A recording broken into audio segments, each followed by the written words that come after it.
You are 8 years old and you are standing in a field outside the city walls. Behind you there is a house that no one visits. No neighbor will knock on your door. No priest will bless your roof. No baker will hand you bread without dropping it into your palm from above so that your fingers never touch his. You have not done anything wrong. You were simply born into the wrong family. And today your father is walking toward you with a wooden sword, and he is going to teach you the only trade you will ever be allowed to learn. This is your life as every rank in the Executioner's Guild, and by the end of this you will understand something strange. The men at the very top of this trade were among the richest and most feared people in the city, and they still could not sit in a church pew, level 1, the blood-born. You did not choose this. Almost no one did. In most European cities, the executioner's trade passed from father to son because nobody else on earth wanted it. A free man with any other option took any other option. So the guild became something closer to a bloodline than a profession. Your surname is already a warning. When your mother says it out loud in the market, the conversation around her stops. You are what people called unfree or dishonorable, not a criminal, not a slave, something stranger. A man who is legally free and socially dead at the same time. Here is what that means in practice. Your family lives outside the city walls or in the worst quarter, near the tanners and the knackers, because the smell of the dead is expected to stay with the people who handle them. You may not enter most guild halls, you may not join the shooting societies or the drinking clubs where every other tradesman makes his connections. You may not testify in many courts as a full witness. In some cities, you may not be buried inside consecrated ground, and your grave will sit against the outer wall of the cemetery in the strip reserved for suicides and strangers. And the cruelest rule of all, you may only marry into another executioner's family. Think about that for a moment. Across entire regions of Europe, the daughters of executioners married the sons of executioners because no other family would accept the match, which means you are not just learning a job. You are being sorted into a closed caste before you can even read. Your first work is not violence. It is filth. You are sent out with your father when a horse dies in the street, because in dozens of cities, the executioner also held the contract for hauling away animal carcasses. You clean out the public latrines, you catch stray dogs, you drag drowned bodies out of the river. You are the city's stomach, and everything it cannot digest comes to your family and it pays. That is the part people never expect. Every one of those disgusting jobs came with a fee, and your family holds a monopoly on all of them. By the age of 10, you have already learned the first real lesson of this trade. The things nobody will touch are the things nobody can undercut you on level 2.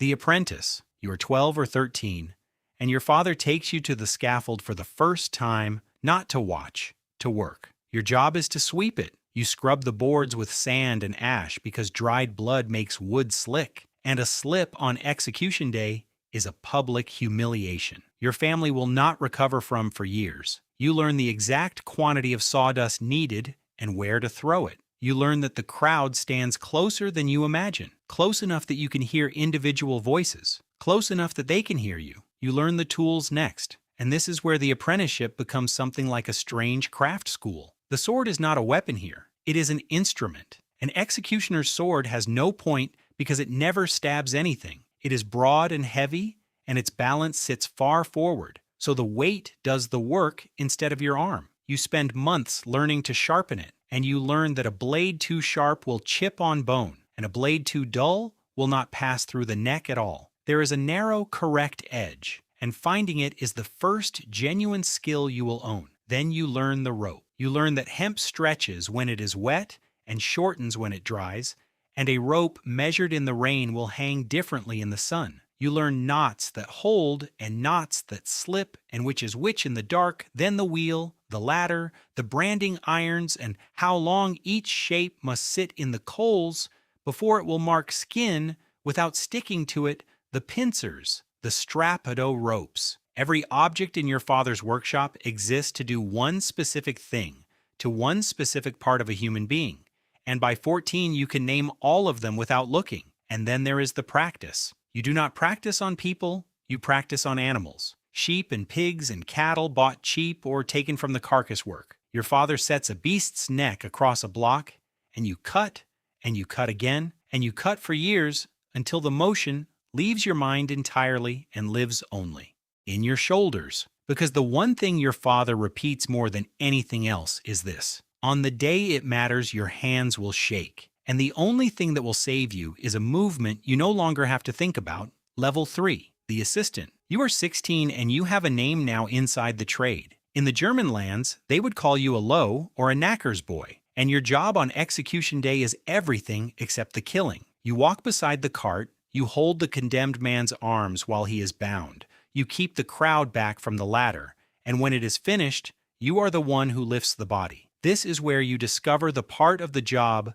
that nobody in the crowd is thinking about. A dead body is much heavier than a living one, and it does not help you carry it. You learn to lift from the shoulders and hips. You learn which cloth to wrap it in. You learn how fast blood soaks into your sleeves, and how long the smell stays in wool, and why your family owns 2 sets of clothing and never mixes them. You also learn the thing that separates people who last in this trade from people who break. You learn to look at the face. Your father tells you the opposite at first: do not look. But the men who refuse to look are the ones who start drinking at 20 and are useless by 30. The ones who survive look directly at the person and hold something steady in themselves while doing it. And here is the part that will surprise you. A large piece of your work on the scaffold is comfort. You walk the condemned from the cell to the cart. You stand with them during the last prayer. You tell them exactly what is going to happen and in what order, because uncertainty is what makes people panic, and a panicking person makes the whole thing worse for everyone, including themselves. In many cities, there was a formal ritual where the executioner asked the condemned for forgiveness before the act, and the condemned granted it out loud in front of the crowd. You will hear that exchange hundreds of times. You may come to depend on it. Level 4, the Journeyman. You are 18 or 19 and you leave home. This is real. And it is one of the strangest facts about this trade. Executioners traveled. Small towns did not have enough work to keep a full-time headsman, so they hired one when they needed one. And a young man learning the craft moved between towns, picking up jobs the way any other journeyman picked up seasonal work. Your first paid work is not a death sentence. It is punishment. And punishment is the overwhelming majority of what this job actually was. Beheadings and hangings are what people remember, but they were rare compared to the daily volume of corporal sentences. And it is here that you build your reputation. You flog. A flogging has an exact count written in the sentence, and you must deliver every stroke while keeping the man alive and conscious and able to walk away, because a prisoner who dies during a flogging means you exceeded the sentence, and now the court has a problem. And the problem is you brand a letter burned into the cheek or the shoulder or the palm, depending on the crime and the city. The iron must be hot enough to seal the wound instantly. And if it is too cool, the burn festers, and the man dies of infection 3 weeks later, and again that death belongs to you. You cut ears, and you slit noses, and you cut out tongues for blasphemy. You put men and women in the pillory and stand beside them for hours to stop the crowd from stoning them to death, because the sentence said humiliation and not execution. And you begin to understand the actual skill at the center of this entire profession. It is not the ability to hurt someone. Anyone can hurt someone. It is control. The court hands you a written amount of suffering, and your entire craft is delivering exactly that amount, and not 1 unit more. Too little, and the sentence is not carried out. Too much, and you are a murderer. You are a man, paid to be precise with a human body, and everyone watching is counting level 5. The question, Master: you are in your 20s, and you are called into a room under the town hall. There are no crowds here. This is the interrogation chamber. And this rank is the one that most men in the trade said broke them. Understand what the rules actually were, because they are not what people assume. Torture in most European legal systems was not chaos. It was procedure. It was written down. There were degrees. A first degree might be nothing more than bringing the prisoner into the room and showing them the instruments one by one and explaining what each one does. Many confessions came at exactly this stage, and a skilled man was proud of that because it meant he never had to move to the second degree. If he did, there were escalating steps: thumb screws, the leg screws, the strappato, where the arms are bound behind the back and the body is lifted by them, the rack. And here is the strangest rule of all.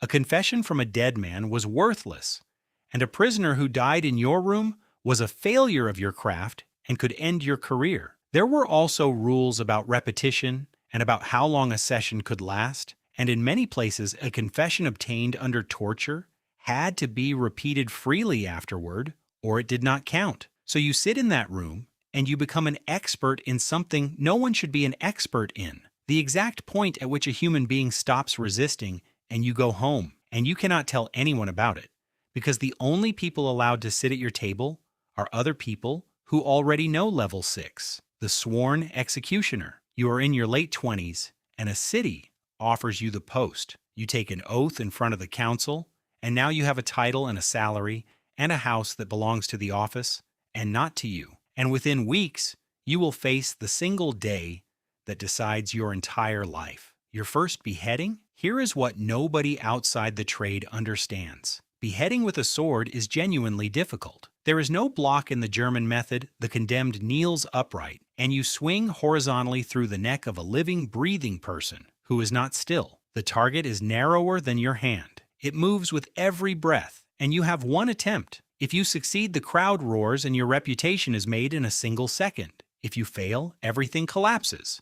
A missed cut means a screaming man on his knees, and a second swing, and a third, and a crowd turning from spectators into a mob. This happened. Executioners were beaten by crowds for botched work. Some were killed. Some fled cities in the night. The most famous botched executions in European history are remembered not for the victim, but for the humiliation of the man holding the blade. So you stand there, and you do the thing your father built into your shoulders when you were 12. You do not aim. You do not think. You let emotion you have performed 10,000 times on animal necks happen once on a human one. And then you lift the head so the crowd can see it, and you say the words the ritual requires. And the strangest feeling arrives. Not guilt, relief. You will spend the rest of your life being disturbed by how relieved you felt. Level 7, Master of the Sword. You are in your 30s, and you are good, not competent. Good. And in this trade, being good changes everything about your position in the world. A master executioner was measured by a single number. How many clean, single-stroke beheadings in a row? Some men in the historical record counted well over 100 consecutive clean strokes, and those counts were known and repeated, and they functioned exactly like a champion's record. Cities competed for men like that because a clean execution kept the public order, and a botched one started a riot, and every council in Europe understood that arithmetic. So now the negotiations change. You are no longer taking whatever is offered. You write to a city and you name your terms.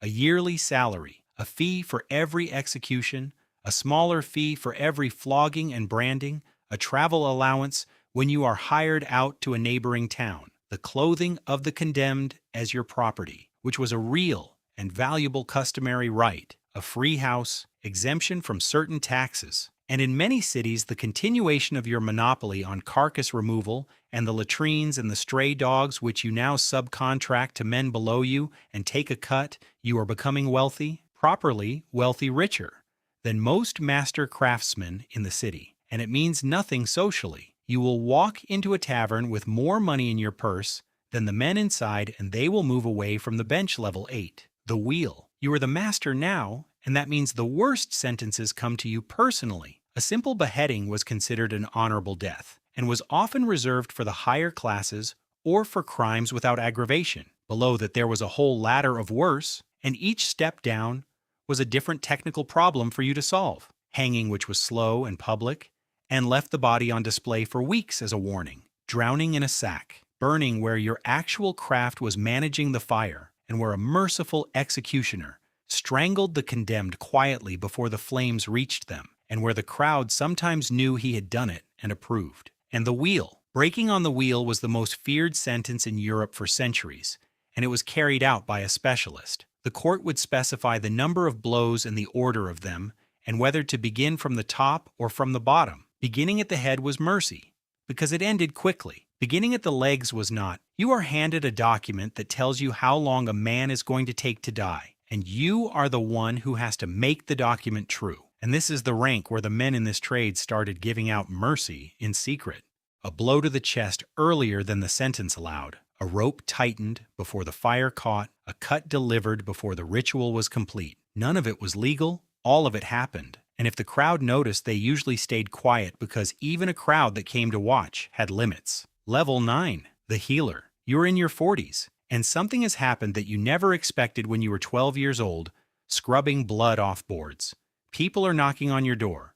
Respectable people. At night they want medicine, and this is real. And it is one of the most extraordinary facts about this entire profession. The executioner became one of the most sought-after healers in early modern Europe. And the reason is grimly logical. Who else had spent 30 years with his hands inside the human body? You know where every bone sits because you have broken all of them. You know which joints dislocate and how to put them back because you have pulled arms out of their sockets in an interrogation room and then reset them so the prisoner could stand for trial. You know how deep a wound can go before a man dies. You know what infection looks like on day 2 and on day 6. No university-trained physician in your city had that. So you set bones, you treat wounds, you sell salves, and you sell the other thing, the corpse trade. Human fat rendered from executed bodies was sold as a remedy for pain and joints, and was known across the German lands under names that everyone recognized. Powdered skull was sold for fits. A hanged man's hand was believed to cure swelling, and was rented out by the hour. Blood from a freshly beheaded body was drunk by people with epilepsy, who paid to stand at the scaffold with a cup, and executioners took that money, and you have a monopoly on the supply because the bodies are legally yours to dispose of. So, the man the city treats as untouchable is quietly running the most profitable pharmacy in the region, and the same people who will not shake his hand are drinking what he sells. Level 10. The Dynasty. You are in your 50s, and you have reached the absolute top of this trade. You are the master executioner of a major city. You have assistants and apprentices and subcontracts. Your sword is famous and has a name. Counsels write to you, asking your opinion on sentences in courts, ask you whether a prisoner can survive another degree, and you are the one who tells them no. Some men at this level got what the entire caste spent centuries wanting, a petition to the emperor or the king to have the dishonor lifted from their family, a formal document declaring them and their children honorable, and a handful of families genuinely got it. A few executioner sons became physicians, and 1 or 2 became officials, and the historical record has their names. But here is your reality. You have a house and money and a reputation across 3 provinces, and your daughter is going to marry an executioner's son in another city, because that is still the only match available to her. And when you die, the church will discuss where to put you. You spent 40 years being essential to the legal system of your city. Without you, the courts could not carry out a single sentence they issued. The judges who signed those sentences will be buried in the nave. You will be buried against the wall, and now the twist. The thing nobody in the guild saw coming. The trade dies. Not because the world became gentle, because the world became efficient. Over the 18th and 19th centuries, the public spectacle moved out of the square. Torture was abolished as a legal procedure across one country after another, and your 5th rank disappeared entirely. Corporal punishment was reduced and your 4th rank shrank to almost nothing. Then came the machine, a device designed specifically so that no skill was required. The entire point of it was that the craft your father drilled into your shoulders for 6 years was no longer necessary. Any man could pull the lever, and that was celebrated as progress, and in many ways it was. But think about what it did to your family. The dishonor stayed, the monopoly went away, the skill became worthless, and the last generations of these families ended up as ordinary employees with a famous surname and no trade. The great executioner dynasties of Europe faded out over 2 or 3 generations. Some kept working into the 20th century as salaried officials who traveled to prisons by train and did the job behind a wall where nobody watched. And then even that ended. And here is what stays with you at the end of all 10 ranks. You were never the villain of this story, and you were never the hero. You were the part of the machine that everyone needed and nobody wanted to look at. Every society that wrote a death sentence also had to find a man to carry it out, and then it built a wall around him and told him he was unclean for doing exactly what it had ordered. That was the job, not the killing, the carrying.